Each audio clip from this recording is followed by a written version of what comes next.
Jesse, I appreciate you coming on the podcast. Yeah, no problem. So I would always start with your backstory just so people can hear kind of what happened to you, where you came from and where you are now. So if you don't mind going into that. Yeah, so I am a stroke survivor. I had a massive stroke 5 years ago, 5.5 years ago at this point. Um, I just a kind of a sharp overview. I lost all motor function, and then I came back, to have a pretty profound recovery.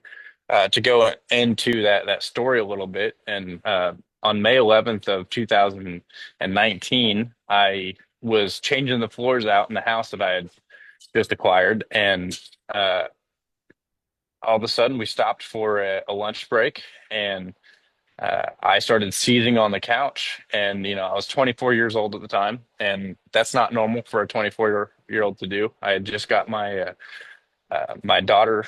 She was 10 months old at the time, and just got her into the high chair, and I sat down on the couch, and my dad was sitting right across from me. My wife at the time was sitting right next to me, and I just started seizing, and I was gone. Right. So that was a Saturday morning around 11:30 or so. And the next thing I know, I wake up in the hospital a couple days later, and I found out that I had a massive stroke. Of course, I had absolutely really no control over my body at that point, right? My entire left side was affected. Could not talk. I had a trach tube in at the time, and a feeding tube, and that whole situation led me into probably the darkest point in my life, right? Because I was 24 years old. I was a runner prior to it. I had just not too long before that crossed the threshold of like my 17-mile runs. I was really wanting to run the Boston Marathon, and that just took me out, man. And I couldn't walk anymore. I couldn't talk. I couldn't write. I had gotten my bachelor's degree in physics and material science engineering just a year prior to this event happening, and I was working as an engineer. So a very sharp individual, not without patting myself on the back right there, right? Yeah. But I got to the point where I lost everything. Like I couldn't stand. I couldn't. Yeah, I've got videos of the recovery process and the inpatient rehab where I couldn't stand. Like let alone walk. And they were trying to teach me how to walk, and I would just fall over. Um, I had lost all motor movement on my left side, which was pretty detrimental. Luckily, I was right-handed. I am right-handed, so that motor function that was lost there didn't completely tear apart, uh, my livelihood on that. My left eye had completely blown out. I was cross-eyed. One was looking this way, the other was looking that way. Third ocular nerve is actually what was damaged on that one. So, um, I mean, it just started a long road of recovery from there. Um, and the person you're sitting here right now, I was told that. Uh, I'm never going to be the same person again. Like, right? Like they told my wife at the time that was they're like, he's gonna die, right? So essentially what happened, right? So if I back up like a little bit, and I'm sorry if this story is a little jumbled here, No, but no, it's you're doing a great job. so if I back up a little bit, like what happened is I had it's called a patent foramen ovale, PFO, in the heart. It's in the lower chambers of the heart, and I had a blood clot that just shot up to my brainstem, and it attacked in the cerebellum, in the cerebral cortex, right at the brainstem, the cerebellum. There's a quarter-size hole on the left side of my brain, and on two pinpricks on the right side. And they didn't know what was going to happen with me as I was in a coma. So while I was in the coma, they told my wife's like, listen, like there's a good chance he's gonna die. He's never gonna wake up from this coma.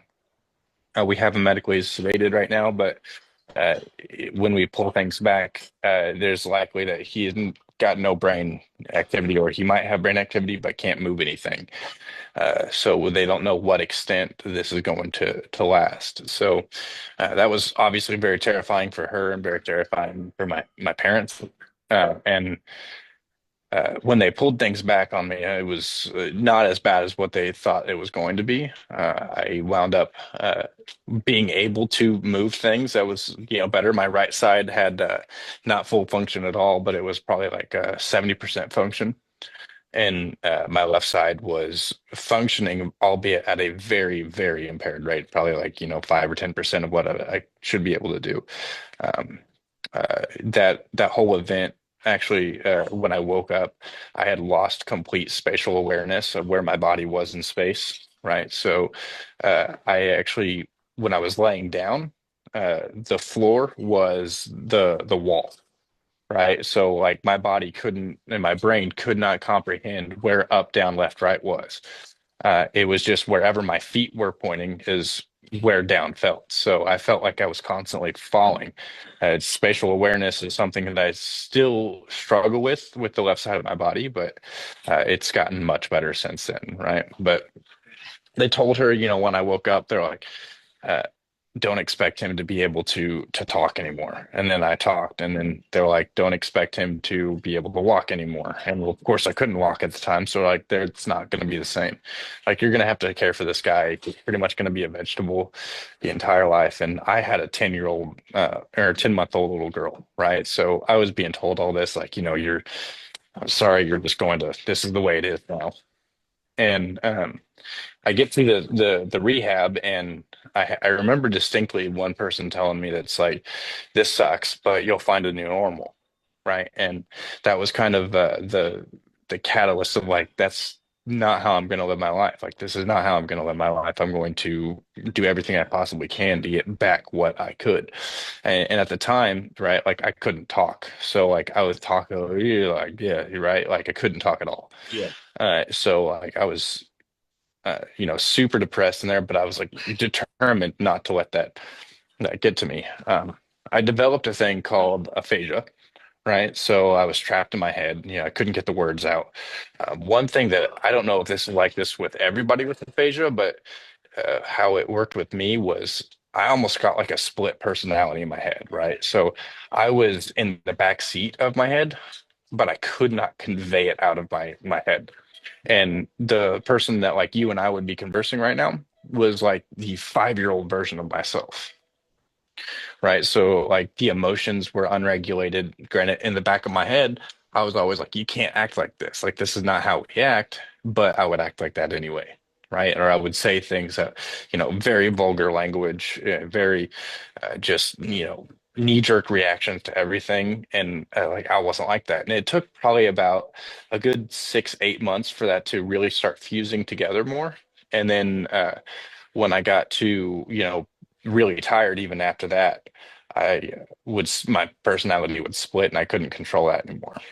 But uh, it took me a good probably 6 months to be able to walk without a cane. I was very determined. They put me in an exoskeleton suit for the first probably like month that I was in rehab, and then they started working with me, a little bit more on walking around.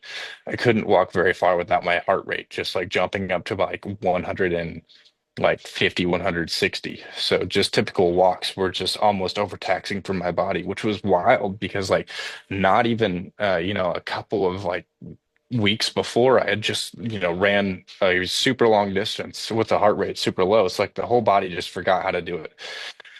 Right. So when I got to rehab, outpatient rehab, I met a really great team here in the Ozarks. And they kind of just like were started to really lean into the neuroplasticity side of things, right? And they were telling me that it's like the best way we can describe your life right now is that uh, you know you you have your way to work every day, right? So like you and I, like we go to work every day the exact same way right now, right?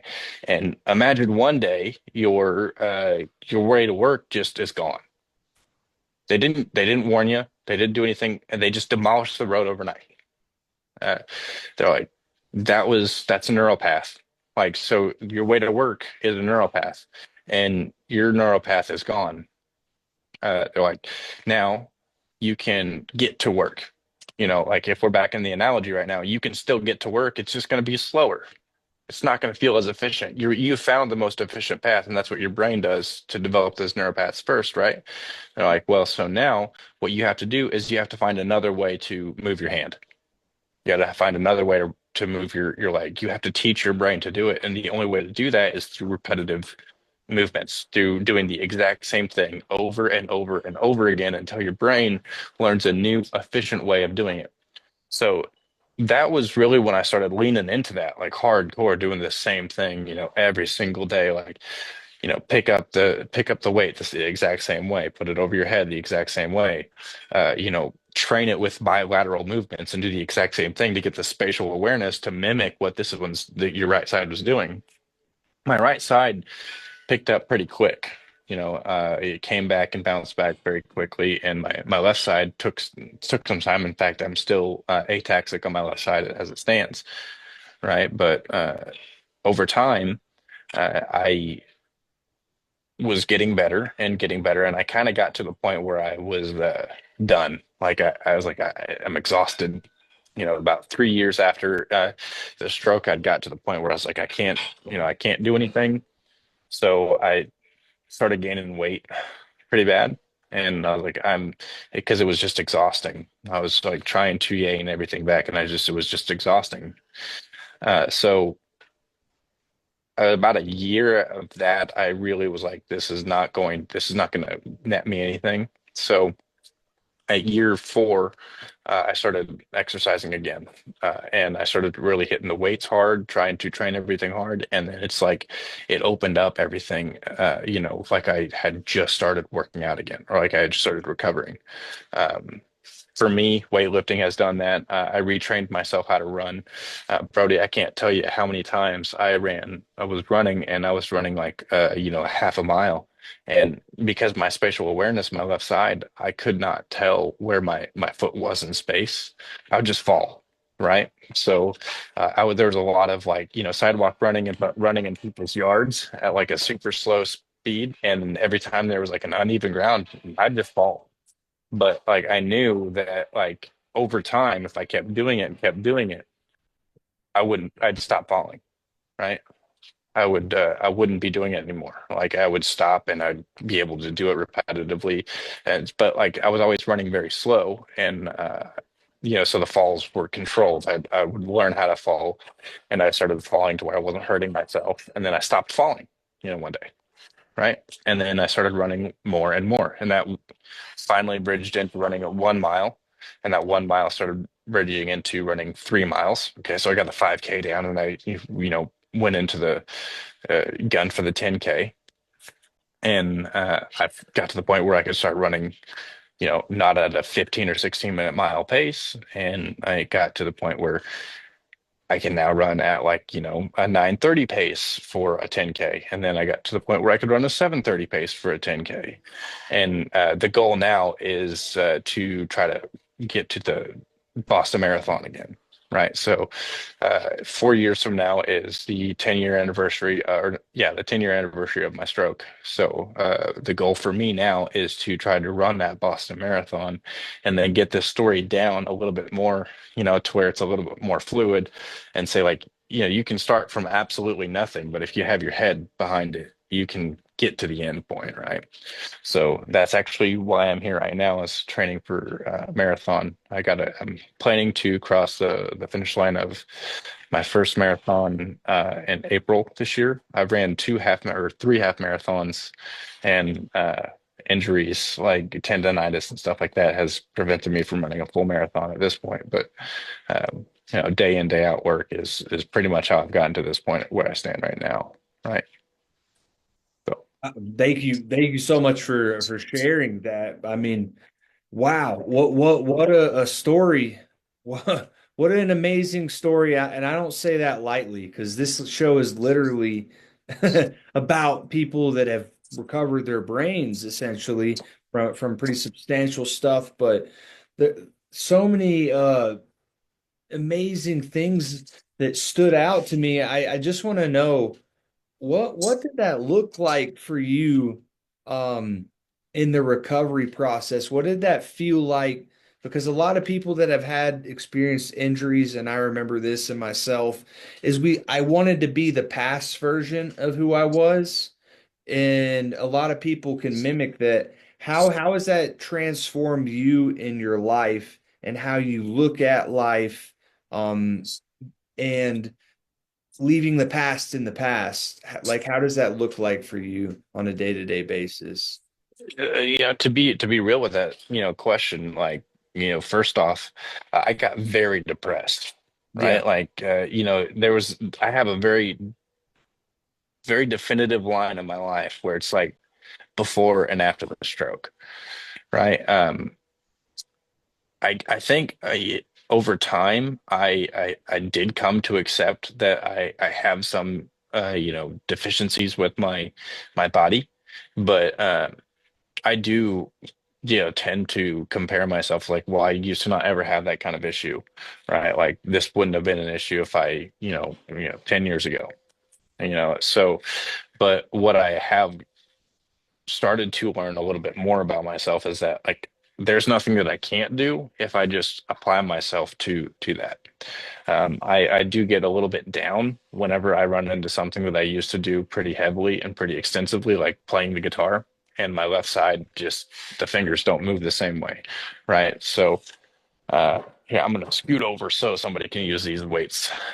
Um, this, um, there we go. Uh, so.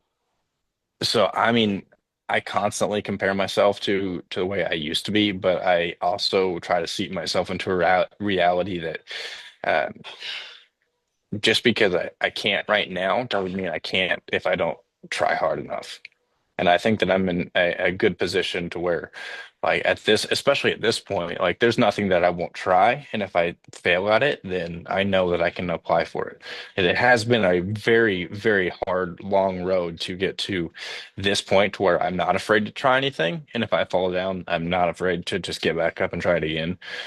There was a period of time where I was humiliated every time something, would fail or not work.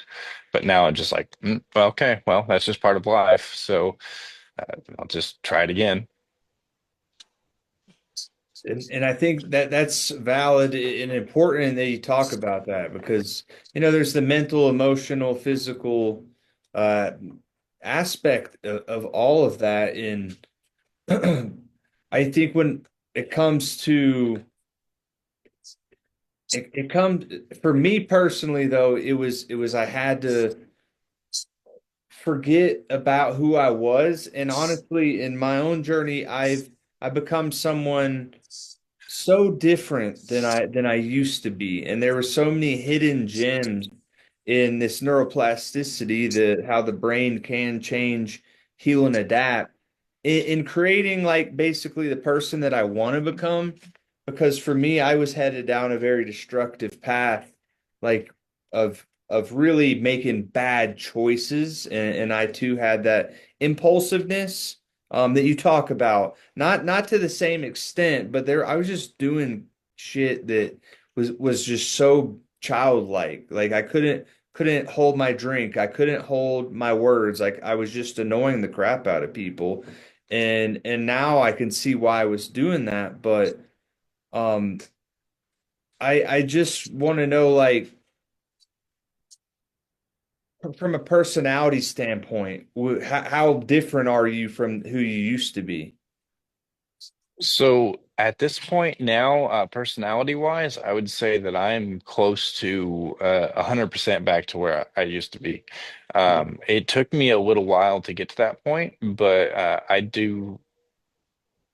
For a while I was like very risk adverse, right? Like I wouldn't do anything that would, jeopardize me or put me in harm's way in any way, shape, or form. But now I guess I don't know, I have this mentality that like I have survived a thing, right? And I was given a second shot at this thing that we call life. And I do some of those things now that are I've always been a pretty responsible person, but like I Mm. said, I was just very risk adverse for a very long time. Like I wouldn't rock climb, or I wouldn't you know I wouldn't step back on a skateboard because I was like, I'm gonna die.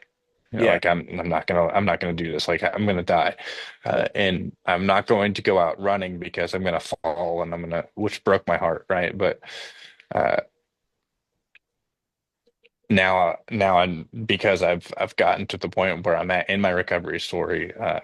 I'm back to that kind of person, but like uh, I also, I guess I would also say, I'm more forgiving when it comes, and more lenient towards when I see somebody that has tremors. I had really bad tremors whenever for probably a good like 8, 9 months, until I got really good control over my left side. But, like I couldn't hold anything, and occasionally I'll still get that. But when I see somebody who has tremors, I just like immediately you start like get into just uh, empathetic mode, right? Yeah. So. Yeah, I got that. Uh, and so just what when it comes to just pieces of advice that you could give somebody that is struggling, like because we both know it's not a glorious process, like brain injury and stroke recovery, it's not a glorious thing, but like people that want to give up and don't have that motivation or that energy, like what would you tell somebody in that situation? That's a great question, right? So I had gotten outside of the recovery zone, right? So I was told that the most of your recovery is going to happen within, 6 months to a year after the stroke. So I Mm. had gotten past that, and they're like, you're probably not going to recover anything after 2 years. And that's really what was kind of, disheartening out of that. But like once I started like exercising again and started doing all that, I realized that there is no limit to how much you can recover. It's really what you set your mind to on this.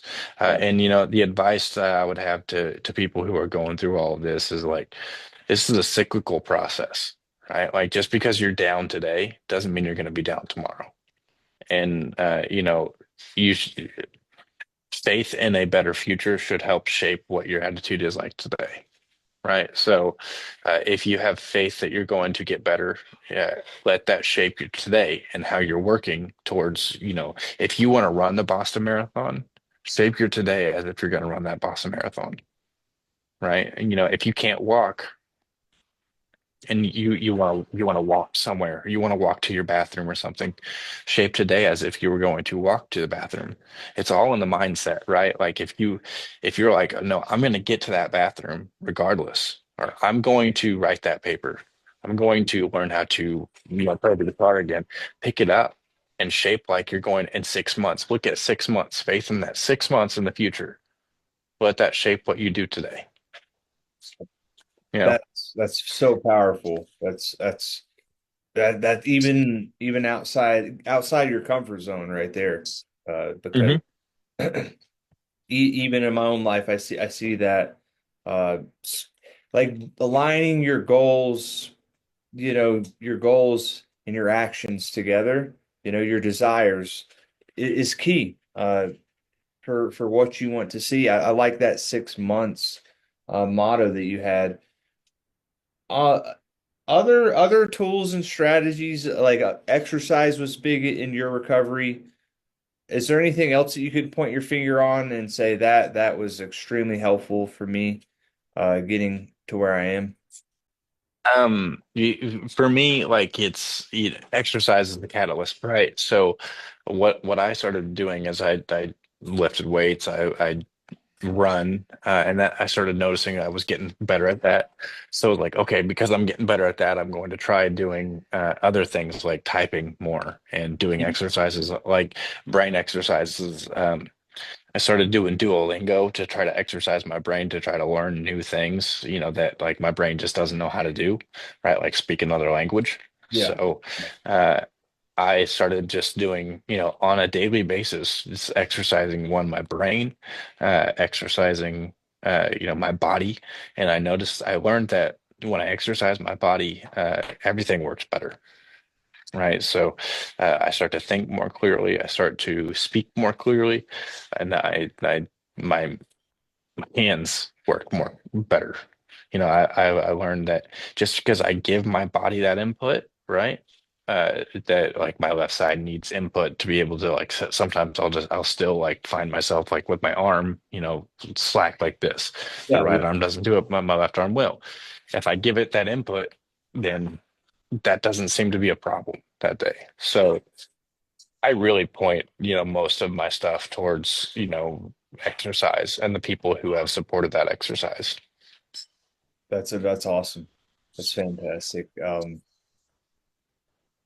Well, so how about I guess this question just really when it comes to like the mentality and the mindset and the hope, hope is something that was transformational in my journey, hoping for a better tomorrow because the doctors were so they take away that hope from people and that's like the worst thing that you can do, unfortunately, like telling you that your situation is dire, you're never going to do that, this and that.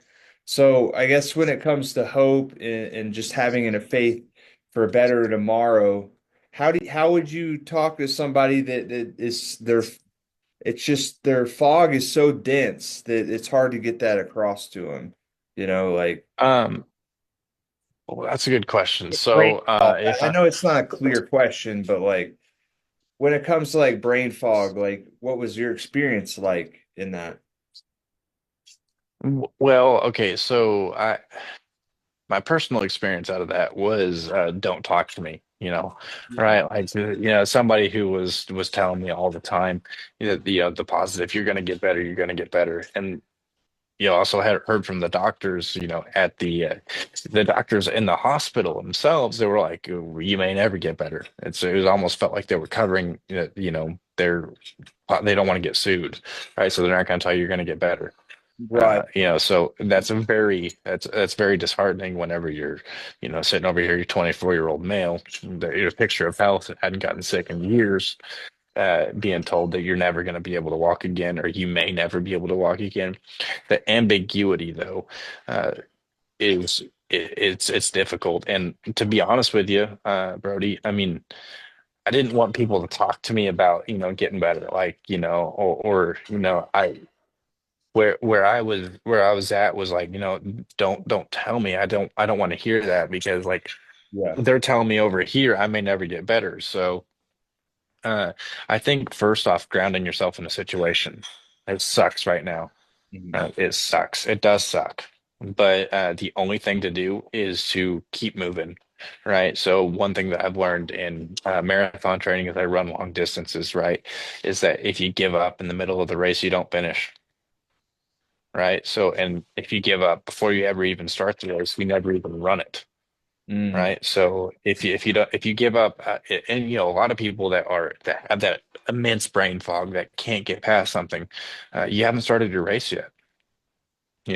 If you're 10 years post, accident or post whatever's happened to you, stroke, a car wreck or whatever happened to you, and you have that brain fog, you still haven't started your race. That's it.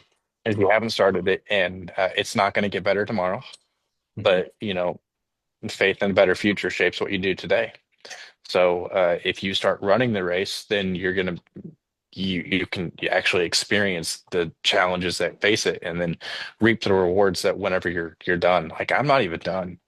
I wake up sometimes and I can't even stand, right? Like, I try to put my socks on and I start to fall over and I have to sit down, right? But it's like I'm sitting at where I am. I can run 15, 17 miles and I still have issues, right? They don't go away, but it's also not defining who I am or what I do anymore, right? So to tell somebody that has that fog that like it's going to be better, you want it to be better now, but nothing gets better overnight, Well right? said. So it's hard. It's hard and it's challenging. I've been in that spot, but it's and getting somebody to understand that because I didn't want to understand it either. I wanted things to just go back to the way they were 3 weeks ago. Yeah, yeah. Uh, and it took me 2 years. But if you've got that brain fog or anything, you got to let today be, the start of your race. And it's a never-ending race. It's a never-ending race. It's one that doesn't have an end, but I can tell you this, that once you get to like mile 30 or mile 50, you're going to feel a heck of a lot better than what you did at mile one. Totally, Or you yeah. may be drained. You may be mentally drained. Who Yeah. knows? But you're going to be in a better spot than what you are now physically, Yeah. and mentally. Yeah. So, I just want to geek out real quick about a few things. So was your parietal lobe interfered with at all? You talk about spatial awareness. Was there something going on with the parietal lobe, maybe? as far as when it comes down to like the actual, the lobes and itself, I do know that the cerebral cortex is was the primary hit. I don't know if the parietal lobe where that's necessarily at. Um, I haven't learned too much about that, but I was just told that, and through everything that I've learned, the cerebral cortex is the same place that we also get um, impaired whenever we drink, Yep. right? And I'm glad that you is, mentioned that. 'Cause yeah, but that's the exact thing that happened, right? Is like I spent 6 months in like a completely trash state, Yep. and I don't know if what happened, damaged that lobe, but like it was just to a point where like the room was spinning and upside down was was right side up at that point. So. I guess that's the best way I can describe it to you, Brody, is that like I was just completely drunk for 6 months. Yeah. Rims spinning, everything. It's just like waking up day in, day out. Yeah, it's just interesting. I just geek out on this stuff because I had a brain injury and I ended up studying this stuff every day. It became my passion. And one of the interesting things, this is kind of off topic, and I don't want to go too far down that route. But when you drink alcohol, initially it'll shut off the cerebral cortex, like it will go offline. Hmm. And then if you continue to drink, it will infiltrate the limbic system. And that eventually I mean, you act emotional and irrational. If you keep drinking, then you'll go blackout. And basically the brain stem will be the only thing online. You'll be blacked out, but you'll be still moving, doing things. And obviously, if you keep continuing to drink after that, there's no nothing. But that just fascinates me, like that this little tissue controls so many things, like between Yeah. both. Who would, it's just wild to think about. Um, well, Jesse, I appreciate you coming on. I just want to give you I want you to have the last word, and just some words of encouragement that you may have for just once again, anybody that's really feeling down and out, like what can they do starting today, you know? Yeah. I mean, I'm gonna lean into like what I've done, right? Is like I said earlier, start your race. If you're feeling down, you don't have to stay here. Nothing is permanent. you know. So even if you were told that you're never going to get better, don't let that shape what you have. If you have a faith in a better future, make it happen, right? And if you can make it happen, the brain is super resilient. I don't care what your injury was, you have a chance to get somewhat better. You just got to try. I mean, so Well done. Thanks for coming on, Jesse. yeah, thank you, Brody.